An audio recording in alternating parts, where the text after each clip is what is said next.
નમસ્કાર દર્શક મિત્રો, હું છું એડવોકેટ સોનલ બારિયા। દર્શક મિત્રો, એક મિત્રનો પ્રશ્ન છે કે અમને ભૂદાનમાં મળેલી જમીન અમે વેચી શકીએ કે ન વેચી શકીએ।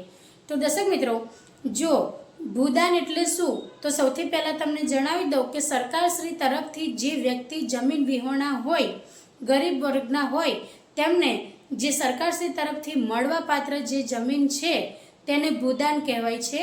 ભૂ એટલે જમીન અને દાન એટલે દાન, એટલે કે જમીનનું દાન મળેલ હોય છે તેવા વ્યક્તિઓને જે જમીન આપવામાં આવતી હોય છે તે જમીનને ભૂદાન કહેવાય છે।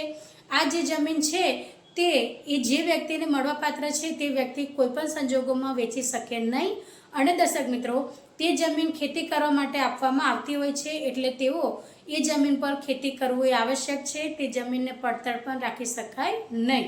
તો દર્શક મિત્રો, જો તેઓ આ બંને જે નિયમો છે તેનું ઉલ્લંઘન કરે તો જે ભૂદાનમાં મળેલી જમીન છે તે ફરી પાછી શ્રી સરકાર થઈ શકે છે, એટલે કે સરકાર ફરીથી તે જમીન પાછી લઈ શકે છે। તેની અંદર કોઈ ત્રીજી વ્યક્તિને ખેડવા માટે પણ આપવાની પરવાનગી નથી હોતી। જે વ્યક્તિને આપવામાં આવેલ હોય છે તે જમીન એ વ્યક્તિએ જાતે જ ખેડવાની રહે છે। તો દર્શક મિત્રો, આજના માટે આટલું જ। જય હિન્દ, જય ભારત।